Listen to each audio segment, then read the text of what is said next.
जय हिंद दोस्त, जय हिंद, जय भारत। अच्छा, पिछली क्लास में हम लोग ने क्या पढ़ा था? कंपोजिशन पढ़ा था, एलिजिबिलिटी क्राइटेरिया कुछ देखा हुआ था ना। कंपोजिशन पढ़ चुके, कितने मेंबर्स होते हैं, कौन कहाँ से आता है, क्या करता है ना। अभी हमने फिर एलिजिबिलिटी भी देखी थी, मेंबर्स की क्या क्या एलिजिबिलिटी होनी चाहिए, नॉर्मल एलिजिबिलिटी है ना, कैसे क्या होगा, है ना। आज हम थोड़ा सा बात करेंगे इसमें, क्या बोलते हैं, अपने को क्या बात करना है, हम बात करेंगे टेन्योर के रिगार्डिंग कि कौन कितने साल तक टेन्योर चलता है। अच्छा, एक बात समझ लो, जो लोकसभा मेंबर्स होते हैं भैया, लोकसभा मेंबर्स का जो टेन्योर होता है वो 5 इयर्स का होता है। कितने का होता है मेरे लाल? 5 इयर्स का होता है। और राज्यसभा मेंबर्स का कितने का होता है? राज्यसभा,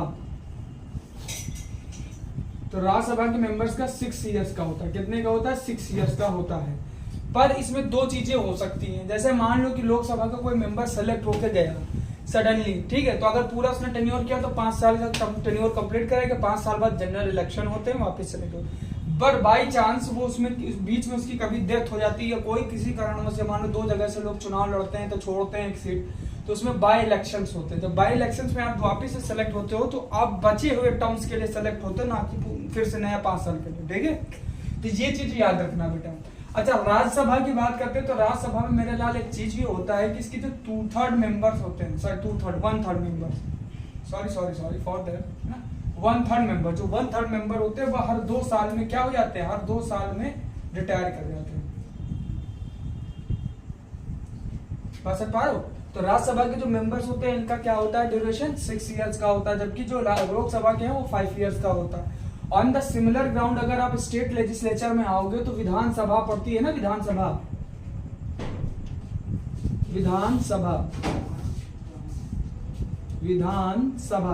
हिंदी में ऐसे लिखते हैं विधान। विधान का मतलब नियम होता है, सभा जो उसको बनाए, है ना, जो असेंबली ना। तो इस विधानसभा का जो कार्यकाल होता है वो 5 इयर्स का होता है। बेटा कार्यकाल बोलते हैं, इंग्लिश में टेन्योर कहते हैं, हिंदी में कार्यकाल कहते हैं। टेन्योर हिंदी में कार्यकाल, मेंबर्स का कार्यकाल, ठीक है। तो ये 5 साल का होता है। लेकिन जो वीपी होता है, विधान परिषद होता है,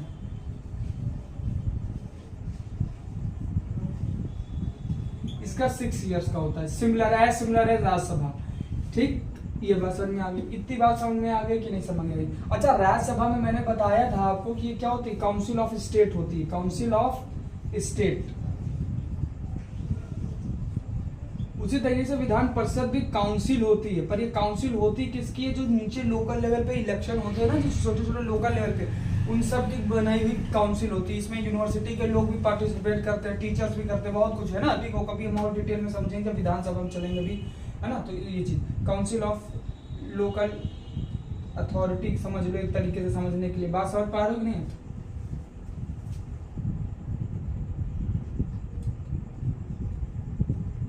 पसंद बात, अगर इतनी बात समझ में आ गई तो बोलो हाँ, ठीक है, आ ही गई होगी यार। तुम इतने समझदार बच्चे हो यार, हमारी तरह थोड़ी हो, धीमे धीमे सीखोगे, ठीक। तो मैं हट जा रहा हूँ, 2 मिनट आप इसका स्क्रीनशॉट ले लीजिए भैया,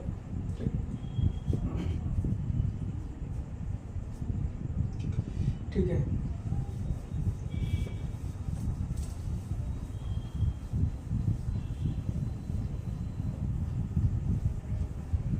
अच्छा, एक फनी बात बताऊं कि जब राज्यसभा में 1/3 मेंबर रिटायर हो जाते हैं ना, तो जब पहली बार रिटायर हुए थे तो उसमें 2 साल तो कंप्लीट करना है। कौन रिटायर हुआ? कोई रिटायर होना तो चाह ही नहीं रहा था, तो क्या किया गया था? लॉटरी सिस्टम निकाला गया था। तो जिनकी लॉटरी लग गई उनको रिटायर होना पड़ गया था। चले, है ना, ठीक है। बात करते हैं फिर किसी दिन, अभी और चीज बात करेंगे। लेजिस्लेचर में ये चीजें हो गई। अच्छा, कुछ बिल के बारे में समझ लेते हैं। बिल समझते हो? बिल, ठीक है। बिल को हिंदी में बोलते हैं विधेयक, ठीक है। इन जनरल जो बिल के बारे में समझ लो, एक होता है ऑर्डिनरी बिल, एक होता है मनी बिल, ठीक है मेरे लाल, और एक होता है मेरे लाल कौन सा? ऑर्डिनरी बिल, मनी बिल, और एक होता है कॉन्स्टिट्यूशनल बिल, है ना। ज्यादातर जो कॉन्स्टिट्यूशनल अमेंडमेंट होते हैं वो इसी बिल के थ्रू होते हैं।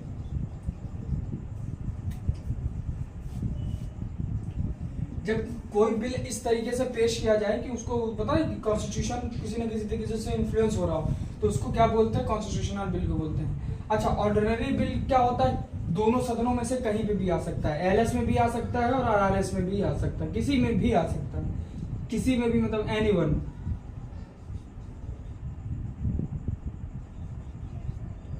ठीक है, एनीवन किसी में भी आ सकता है, एलएस और आरआरएस दोनों में से।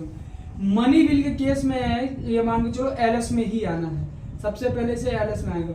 और मनी बिल वो चीज है जिसमें पूरी तरीके से राइट होता है इसको, एलएस को, एलएस बात करती है इसमें पूरी तरीके से राइट बात करती है मनी बिल में, ठीक है ना, एलएस एनीवन, ठीक है, ऑर्डिनरी बिल। इसके बाद कॉन्स्टिट्यूशनल बिल कहते हैं, ये भी एलएस और आरएस दोनों में आ सकता है, ठीक है। अच्छा, एक चीज आपको पता चली, बता देता हूं, ज्वाइंट सेशन होता है, ज्वाइंट सेशन,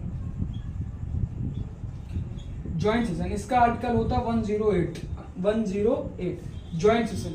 ज्वाइंट सेशन हमेशा ऑर्डिनरी बिल पे लाया जा सकता है, ठीक है। मनी बिल में तो बहस ही नहीं करनी, पूरी तरीके से पावर एलएस के पास हो जाती है, बस ना एलएस का एकाधिकार टाइप का मान के चलो आप, ठीक, मोनोपोली टाइप का, मोनोपोली नहीं समझ लो, एक अधिकार ज्यादा होता है, कमांड ज्यादा होता है इस पे, ठीक। और कॉन्स्टिट्यूशनल बिल के लिए तो कभी आ ही नहीं सकता, भूल जाओ कि ज्वाइंट सेशन होगा। ज्वाइंट सेशन क्या होता है, ज्वाइंट सेशन की जो अध्यक्षता करता है वो कौन करता है, याद करो एलएस स्पीकर बताया था, उसमें ये चीज बताना भूल होंगे, तो एलएस स्पीकर ही इसकी ज्वाइंट सेशन की अध्यक्षता करता है, मतलब चेयरमैनशिप लेता है, चेयरमैन होता है, चेयरमैन कर लो या चेयरपर्सन कर लो, ठीक है, चेयरपर्सन का रहता है, तो उसमें लेडीज है वो भी है, दोनों, ठीक है। बस ज्वाइंट सेशन ये ऑर्डिनरी बिल के लिए आता है, ठीक है, बाकी और ज्यादा किसी चीज के लिए ज्वाइंट सेशन नहीं आता जल्दी से। मनी बिल क्या होता है, मनी बिल सबसे पहले प्रेसिडेंट के पास, मतलब कैबिनेट जो होती है वो बना के अप्रूवल लेती है प्रेसिडेंट से, और उसके बाद सीधे जाती है। और एक बार मनी बिल पास हो गया तो प्रेसिडेंट को साइन करना होता है, क्योंकि ऑलरेडी उसकी पहले ही वो दे दिया जाता है, नहीं, आप देख लीजिए, समझ लीजिए ये चीज, क्योंकि माना जाता है कि जब जाएगा वापस तो उसको साइन करना ही है।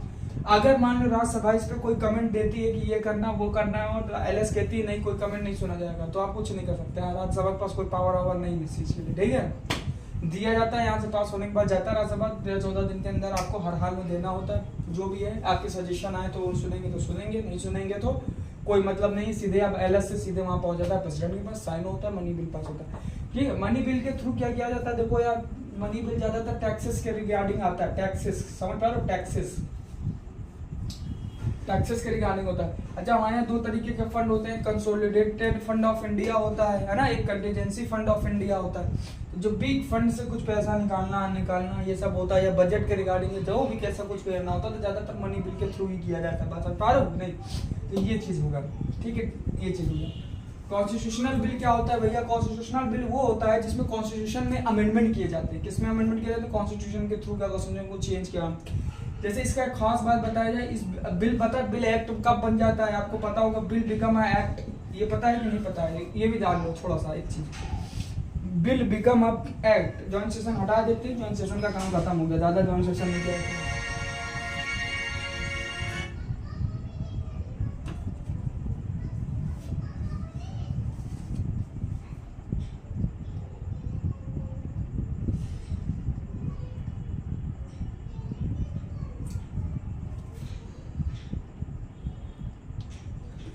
अच्छा, ज्वाइंट सेशन ध्यान से देखो, ज्वाइंट सेशन होता है, कॉन्स्टिट्यूशनल बिल हो गया। कॉन्स्टिट्यूशनल बिल कब होता है, कॉन्स्टिट्यूशनल बिल कहाँ बता रहे थे, हाँ कॉन्स्टिट्यूशनल, जैसे 42nd अमेंडमेंट हुआ था हमारे यहाँ कॉन्स्टिट्यूशन में, 42nd अमेंडमेंट हुआ था ना, अमेंडमेंट क्या होता है ये भी बता देंगे अभी, पहले समझो 1976 में हुआ था, ठीक है, ये अमेंडमेंट हुआ था, ठीक है।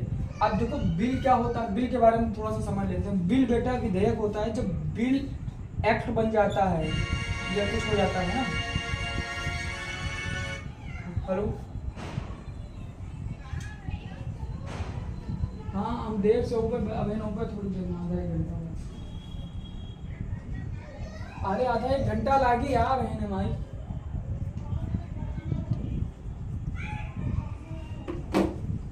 ठीक है। तो बिल क्या हो जाता है, एक्ट बन जाता है। बिल क्या बन जाता है भैया, एक्ट बन जाता है। बिल एक्ट कब बनता है, जब वो एलएस और आरएस दोनों से पास हो जाए, ठीक है, और उस पर प्रेसिडेंट के साइन हो जाए। अब इस बिल के थ्रू क्या होता है, सबसे पहले अमेंडमेंट लाया जाता है। अमेंडमेंट लाने के बाद जब अमेंडमेंट को एलएस और आरएस दोनों से 2/3 मेजोरिटी से, स्पेशल मेजोरिटी से पास कर दिया जाता है, उसके बाद भैया क्या होता है, ये जाता है प्रेसिडेंट के पास और प्रेसिडेंट इस पर साइन कर देता है तो ये पास हो जाता है और अमेंडमेंट हो जाता है। ठीक है, इसी तरीके का एक अमेंडमेंट किया गया था 42nd अमेंडमेंट 1976 में किया गया था ना। 42nd अमेंडमेंट 1976 में किया गया था। इसको इंदिरा गांधी लाई थी। हमारे कॉन्स्टिट्यूशन में एक्चुअल में कभी भी सेकुलर शब्द था नहीं यार। हम बाय बर्थ सेकुलर होते हैं, जो हम हिंदूज होते हैं ज़्यादातर, जो हम हिंदूज हैं या सिख जिसको बोलते हैं ना सनातन धर्म, सनातन वो पिता है जिसकी 4 संतानें हुई, बुद्ध, जैन, सिख और हिंदू। तो ये जो लोग थे जो सनातन से आए थे, ये लोग क्या थे, बहुत लिबरल थे, बचपन से ही लिबरल रहते हैं। हम लोग लिबरल रहते हैं ना, उदारवादी लोग, कि यार सबको खाना दो। तो हमारे जो कॉन्स्टिट्यूशनल मेकर्स थे उनको ये लगा कि यार इसमें क्या ही बनाया जाए, हम लोग तो वैसे भी उदार है, तो कोई सेकुलर शब्द डाला नहीं। ये तो 42nd अमेंडमेंट में पता नहीं क्या इंदिरा गांधी को सूझा, उन्होंने जबरदस्ती सेकुलर शब्द को घुसेड़ दिया। सेकुलर शब्द को जबरदस्ती इन्होंने घुसेड़ दिया हमारे कॉन्स्टिट्यूशन में, और उसको ढो रहे हैं हम देवता का, पता नहीं क्यों। और सेकुलर भी 2 तरीके का होता है यार, कभी पढ़ेंगे तो बताऊंगा, पॉजिटिव और negative. In terms of positive, in terms of negative secular 2 type का सेकुलर होता है। ठीक है ना, तो हमारे यहाँ पॉजिटिव डेफिनेशन अपनाई जाती है, पर सेकुलर 2 टाइप से होता है। एक कहता है जो किसी को नहीं मानता, एक होता है कि हम सबको मानेंगे, बराबरी से मानेंगे। तो इस टाइप का 2 सेंस बनता है, बात समझ में। इंडिया में पॉजिटिव होता है, कहीं कहीं कुछ कंट्रीज में नेगेटिव होता है, जैसे फ्रांस हो गया, सब में नेगेटिव माने जाते हैं। ठीक है, कम्युनिस्ट कंट्री तो भगवान है जाना, तो भगवान को कुछ नहीं मानते, होता है ऐसी तैसी में था ना सब सिस्टम।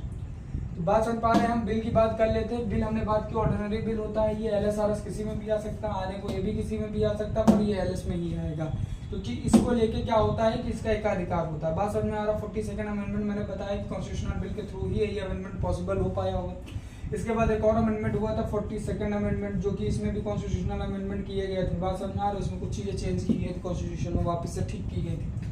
जब भी कोई कॉन्स्टिट्यूशन में अमेंडमेंट होता है तो ज्यादातर कॉन्स्टिट्यूशनल बिल के थ्रू ही होता है। बात समझ में आ गई क्या? इतनी बात हम समझ पाए? अगर इतनी बात समझ पाए हैं तो इसको नोट कर डालो। ठीक है, बिल हो गया। अच्छा, मनी बिल। अच्छा, बिल पे किसी दिन और डिटेल में बात करेंगे ना, बिल पे स्पेशली जब आर्टिकल हम लोग पढ़ेंगे। मैं सोच रहा हूँ कि एक बार ये थोड़ा सा खत्म हो जाए तो फिर हम लोग एक बार आर्टिकल सारे होलसम में सारे आर्टिकल देख डालेंगे कॉन्स्टिट्यूशन के, एक के बाद एक, और तब हम और डिटेल में उतर के बात करेंगे, है ना। अभी थोड़ा सा इसको खत्म कर लेते हैं ना, लेजिस्लेटिव ब्रीफ डिस्कशन हो जाए, ब्रीफ अकाउंट मिल जाए हम लोगों को कैसे क्या सिस्टम चलता है। चलो आगे बढ़ते हैं।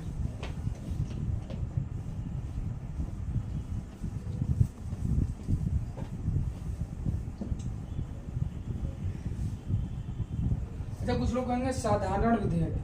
अच्छा, कुछ लोगों को हिंदी की दिक्कत होती है बड़े भाई, हम समझते हैं, हम खुद हिंदी मीडियम से रहे हैं पूरी जिंदगी, तो क्या जानते हैं। मनी बिल जो ऑर्डिनरी बिल होता है, इसको बेटा साधारण बिल बोलते हैं। साधारण विधेयक, साधारण साधारण साधारण साधारण साधारण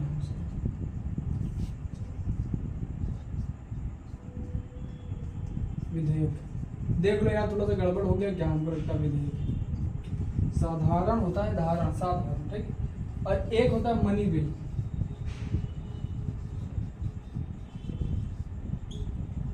इसको तुम पता करोगे, ये तो इजी है ना, मनी बिल तो और इजी लिखना। इसके बाद कॉन्स्टिट्यूशनल बिल, इसकी हिंदी हम बता दे रहे हैं।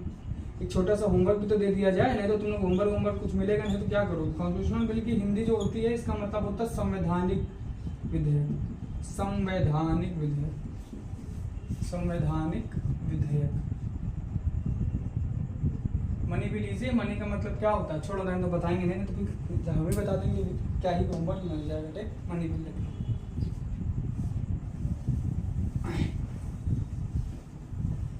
अच्छा, जो साधारण विधेयक होता है, इसके लिए कोई स्पेशल मेजोरिटी नहीं चाहिए होती, 50% +1 चाहिए होता है बस। 50% +1 मेंबर्स के पास करने की जरूरत होती है।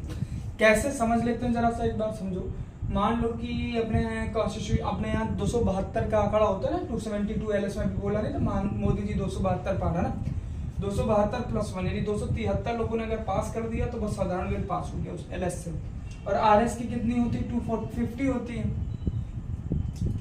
इसमें होते कितने हैं, 240 बताओ, 245। 245 का आधा मोटा मोटा 6 मान लो, यहाँ पे 246 कर लो। 246 तो 2 से काटा 12 1 23 1 2 3, अरे 1 2 3 बहुत अच्छा नंबर है, इसको मजाक में मत लेना। ऑर्डिनेंस की बात करता है, अध्यादेश की बात करता है। अभी चलो ऑर्डिनेंस भी बता देते हैं, ऑर्डिनेंस लगे हाथ बिल बता ही रहे तो ऑर्डिनेंस बता देते हैं। 1 2 3 की बात करता है तो ऑर्डिनेंस बात करता है कहाँ पर, पार्लियामेंट, सॉरी ऑर्डिनेंस की बात करता है प्रेसिडेंट के थ्रू। और इसी को अगर पलट दो 2 1 3 कर दो तो ये ऑर्डिनेंस की बात करता है भाई गवर्नर, है ना। कॉन्स्टिट्यूशनल हेड होता है ना स्टेट में गवर्नर, कॉन्स्टिट्यूशनल हेड होगा तो ये 1 2 3 आ जाता है हार्ड का, है ना। तो अब इसमें +1 कर दो, यानी 124 लोगों ने अगर पास आउट कर दिया कि भैया पास हो गया तो ऑर्डिनरी बिल पास हो जाएगा। बात समझ में आ गया, इतनी बात समझ गए। ऑर्डिनेंस की बात करते हैं बेटा, ऑर्डिनेंस की बात करते हैं। अरे यार ये क्या दे, ठीक है, इतनी बात समझ में आ गई। आज थोड़ा सा चीजों को एक पैटर्न में न रख के थोड़ा सा पैटर्न होने की कोशिश कर रहे हैं, परेशान मत हो ना, पैटर्न में बना दिया जाएगा। लेकिन हम लोग आ रहे हैं कुछ पॉइंट तो थोड़ा थोड़ा डिस्कस कर लेते हैं, एक ब्रीफ नजर सब में रहनी चाहिए। देखो ऑर्डिनेंस की बात करते हैं, ऑर्डिनेंस क्या होता है। ऑर्डिनेंस का मतलब होता है अध्यादेश, अधि प्लस आदेश, तो अध्यादेश। अगर इसका संधि विच्छेद करोगे तो अधि प्लस आदेश, पहले से मतलब समझो उस टाइप से। पहली बात, ऑर्डिनेंस के 2 आर्टिकल होते हैं। ऑर्डिनेंस 2 बेसिस पे निकलता है, एक सीएस पे निकलता है, central CG central government level पे, सेंट्रल गवर्नमेंट लेवल पे निकलता है कि स्टेट गवर्नमेंट लेवल पे। गवर्नमेंट का ही तो अंग है ना, लेजिस्लेचर की बात करते हैं। जब सेंट्रल गवर्नमेंट की बात करते हैं तो यहाँ पर आर्टिकल 1 2 3 होता है जिसको प्रेसिडेंट एक्टिवेट कर, प्रेसिडेंट के थ्रू निकाला जाता है ऑर्डिनेंस। और यहाँ पे 2 1 3 होता है जिसको कि गवर्नर के थ्रू निकाला जाता है। बस ज्यादा नहीं, बस हल्का सा ऑर्डिनेंस छू के निकलेंगे बस। देखो ऐसा होता है कभी कभी क्या होता है भाई, सेशन लगा नहीं है। अब सेशन 3 सेशन होते हैं, एक बजट सेशन होता है, एक मॉनसून सेशन होता है ना, याद आ रहा है सर? हाँ, तो ग्रीष्म ऋतु विंटर सीजन है ना, याद आ रहा है कुछ, मॉनसून बजट, है ना। तो बात करते हैं, जब मान लो कोई सेशन नहीं लगा, फर्स्ट करो जैसे सेशन नहीं लगा है, अब कोई इंपॉर्टेंट चीजें हैं, सरकार को चाहिए कि यार मेरे को काम कराना है इसमें यार, तो मेरे को कुछ एक्ट पास कराना है, जो भी है, तो वो क्या करते हैं, मान लो प्रेसिडेंट के पास गए, प्रेसिडेंट ने क्या किया, ऑर्डिनेंस पास कर दिया। ऑर्डिनेंस बोला कि ठीक है, उसमें साइन करके अध्यादेश निकाल देता है, साइन प्रेसिडेंट के साइन से निकल जाता है। तो ये जो ऑर्डिनेंस पास हो जाता है, इसको फिर पास होना जरूरी होता है। जैसे ही सेशन लगेगा तो महीने भर के महीने, मतलब 1.5 महीने के अंदर हर हाल उसको पास कराओ, बस ना रहे। अगर मान लो सेशन लगा, मानो फर्स्ट करो, इसे मान लो सपोज करो कि मई का सीजन है, मई के आसपास का है, अभी सेशन नहीं लगा, ये हुआ कि जून में लगाएंगे, है ना। मॉनसून सेशन जून जुलाई से स्टार्ट करते हैं, तो इन्होंने जैसे ही ये आएगा सेशन तो इसकी जब मीटिंग होगी तो इसको हर हाल में पास होना है 1.5 महीने के अंदर, है ना। अगर नहीं पास हो तो बेकार हो जाएगा, फिर ऑर्डिनेंस का कोई मतलब नहीं, पावर निष्क्रिय हो जाएगी। तब तक के लिए जो काम किया गया तब ठीक है, लेकिन उसके बाद उसको कुछ नहीं किया जाता, निष्क्रिय हो जाता है, बस ना। फिर वो ऑर्डिनेंस पास हो गया, एलएस और आरएस में वापस उसमें साइन किया जाएगा, उसके बाद वो क्या बन जाएगा, एक्ट बन जाएगा। तो ये ऑर्डिनेंस एक तरीके का है कि मतलब थोड़ा सा एक्स्ट्रा सपोर्ट दे देता है प्रेसिडेंट को कि पहले से कोई अगर कोई काम हो, मतलब लेजिस्लेचर का रेगुलेट करना हो किसी लोगों को, और सेशन ना हो तो सेशन का इंतजार थोड़ी करेंगे यार। इतने बड़े लेवल की चीजें, इतने बड़े बड़े डिसीजन ऐसे थोड़ी कि 10-15 दिन के लिए रोक के रखे हैं, जो भी है 20 दिन में तुरंत का तुरंत ऑर्डिनेंस निकाल देते हैं, है ना। फिर उसको बाद में देख लेंगे जब आएगा, बस इसीलिए ऑर्डिनेंस है, बस इतनी सी बात समझ लो। ऑर्डिनेंस में ज्यादा आगे नहीं बताएंगे, जब ऑर्डिनेंस पता है ना, जब वहाँ पे एक एक लेक्चर लेंगे, तब एक एक आर्टिकल पढ़ेंगे, तो इन डेप्थ में एक एक चीज डिस्कस कर देंगे, है ना। ठीक है, बात समझ पा रहे हैं कि नहीं समझ पा रहे लेजिस्लेचर की बात? ठीक, अब लेजिस्लेचर की बात हमने कर दी है, बात समझ में आ गया। लेजिस्लेचर हो गया, लेजिस्लेचर में मोटा मोटी आपका क्या क्या आ गया है, 7th to 8th में है, लेजिस्लेचर हो गया है, टेन्योर हो गया है।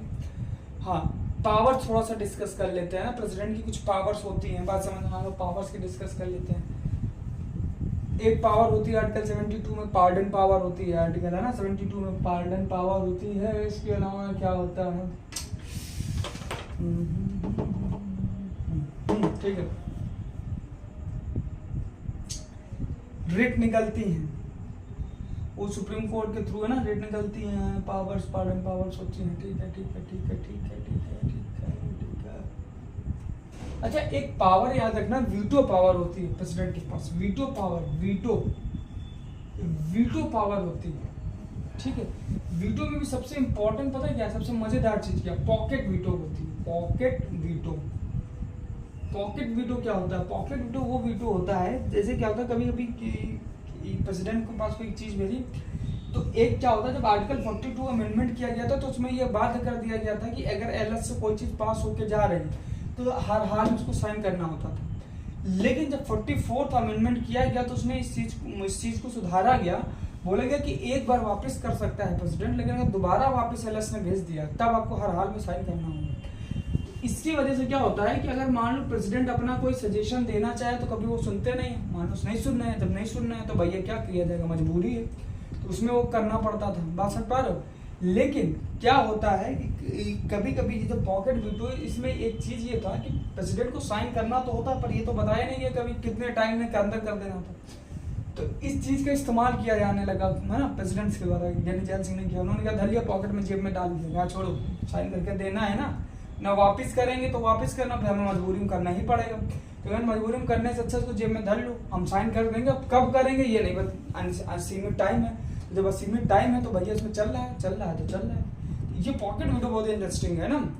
तो ये वीटो पावर एक होती है इनके पास, ठीक है, प्रेसिडेंट के पास, ठीक। तो अब एक चीज हम एक बार छोटा सा एक बार फिर से ब्रीफली इसको रिवाइज कर लेते हैं। देखो पार्लियामेंट्री सिस्टम में गवर्नमेंट के 3 ऑर्गन होते हैं, क्या होते हैं, लेजिस्लेचर होता है, एग्जीक्यूटिव होता है, जुडिशरी होता है। लेजिस्लेचर में भी पार्लियामेंट्री सिस्टम चलता है, तो उसमें 3 पार्ट होते हैं, प्रेसिडेंट होता है, एलएस होता है और आरएस होता है, ठीक। ये याद रखना, प्रेसिडेंट कभी भी एलएस और आरएस का मेंबर नहीं, तो वो पार्लियामेंट्री सिस्टम का एक अभिन्न अंग है, ठीक। अब इसके बाद क्योंकि कॉन्स्टिट्यूशनल हेड होता है भैया, कॉन्स्टिट्यूशनल होता है, सेरेमोनियल हेड होता है, बात समझ में आ रहा है कि नहीं। संवैधानिक रूप से सबसे पावरफुल मतलब कहने का मतलब संवैधानिक रूप से देखा जाए तो सबसे ऊंचे पद पे कौन बैठा, प्रेसिडेंट बैठा है, क्योंकि वो first citizen of India, first citizen of country होता है, first citizen of country. Citizen का मतलब क्या होता है मेरे लिए, नागरिक होता है, नागरिक, देश का पहला नागरिक, बस समझ रहे हो, तो वो ज्यादा इंपॉर्टेंट होता है, ठीक है। इसी के राष्ट्रपति होता है ना, राष्ट्रपति, पति माने स्वामी, राष्ट्र का स्वामी है ना, मजाक चल रहा है पर सही है, राष्ट्रपति पति का मतलब स्वामी होता है। जैसे कमलापति हम लोग को भी बोलते हैं, कमलापति है ना, ये उमापति, महादेव की जय, तो उमापति, उमा जी के पति जो हैं महादेव, ठीक। तो ये चीज हो गया। इसके बाद हमने बात की लेजिस्लेचर में, हमने क्या क्या बात किया लेजिस्लेचर में कि क्या क्या होते हैं, कहाँ का बाइकैमरल होता है, कहाँ यूनिकैमरल होता है, बाइकैमरल में कितनी कितनी सीटें थी, कंपोजिशन बताया, उनकी क्वालिफिकेशन की बात की हमने कहा। अच्छा एक चीज डिसक्वालिफिकेशन, अगर मतलब उनकी एलिजिबिलिटी, तो डिसक्वालिफिकेशन थोड़ा सा देख लो जरा सा एक बार।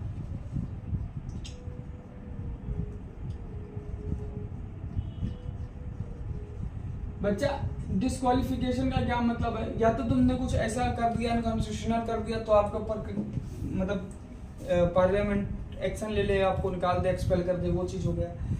या फिर आपने क्या किया, आप मान लो 2 तरीके हैं, अगर आप सेंटर की बात कर रहे हो तो पहली चीज तो मैंने कहा कि कुछ आपने अनकॉन्स्टिट्यूशनल किया, आपके ऊपर कार्रवाई की गई, आपको वो कर दिया गया। दूसरी चीज ये होता है कि आप सेंटर में सांसद बने, फिर आपको बोला गया कि आओ यार यहाँ पे सीएम बनाना है, अब तुमने कहा सांसद अच्छा सीएम बन जाए, भोकाल हो जाएगा, तो तुमने यहाँ से छोड़ दी सीट, तो ये छोड़ दी, ये तरीका है। तीसरा होता है जो सबसे इम्पोर्टेंट है कि 60 डेज तक, आप 60 डेज तक जाइबे न करो, एब्सेंट रहो, 60 डेज बाद आपकी कहानी खत्म हो जाएगी। तो आपको 60 डेज लगातार सेशन हुआ, आप 60 दिन तक आइबे नहीं किए, मतलब इतने बड़े नवाब हो, है ना, तुमको भत्ता सत्ता सब कुछ मिल रहा है, उसके बाद भी तुम 60 दिन नहीं आ पा रहे हो, तो तुम क्या करेंगे, कॉन्स्टिट्यूशन में थोड़ी धोएंगे उनका बात करेगी। तो ये डिस्क्वालिफिकेशन के 2-3 तरीके हैं, सेंट्रल लेवल पे बात करते हैं ना। इसी तरीके से same on the similar ground state level पे भी बात होती है कि या तो तुम खुद ही छोड़ दो, है ना, ठीक, या फिर तुम कहीं सेंटर में जाना हो तो छोड़ना ही पड़ेगा। दूसरी चीज तुमने कुछ ऐसा अंडरस्टैंड कर दिया हो कि वहाँ पर कार्रवाई की जाए, भाई समझ में, अगर एलएस में हो तो फिर कहाँ से कार्रवाई होगी, चेयरमैन स्पीकर करेगा, बस। अच्छा हमने एक चीज समझ लिया था, हमने बताया था आरएस में कौन होता है, वीपी होता है ना, हेड सभापति जो होता है वो कौन होता है, जब वीपी होता है, VP vice president, vice president समझ में आ रहा है कि नहीं। अरे हाँ बोलो, एक चीज बताना चाह रहे थे कि वाइस प्रेसिडेंट का टेन्योर क्या होता है। वाइस प्रेसिडेंट का टेन्योर 5 इयर्स का होता है, याद रखना। मेंबर्स जो होते हैं आरएस के, उनका कितना होता है, 6 साल, इसका 5 साल।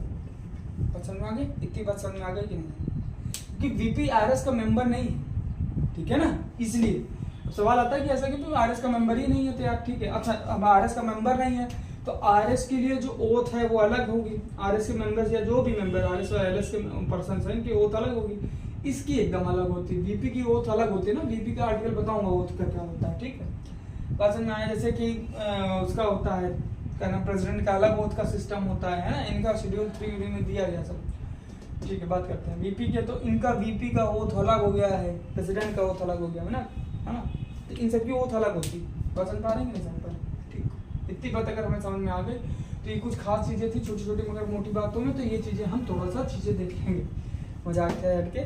तो ये चीजें हो गई, और फिर हमने डिस्क्वालिफिकेशन की बात कर ली, टेन्योर की बात कर ली, बिल्स छोटा मोटा हमने एक बार देख लिया, ग्लिम्स टाइप का नहीं, बिल कौन कौन से आएंगे, कैसे कैसे बिल आएंगे, किसमें क्या होना है और क्या हो सकता है। मोशन है, जॉनमेंट मोशन है ना, ये सब आता है। हाँ ठीक, चलिए फिर अगली क्लास में इसको आगे और कंटिन्यू करेंगे, मोशन की बात करेंगे थोड़ा सा ना, मोशन कौन कौन से होते हैं। जय हिंद, जय भारत।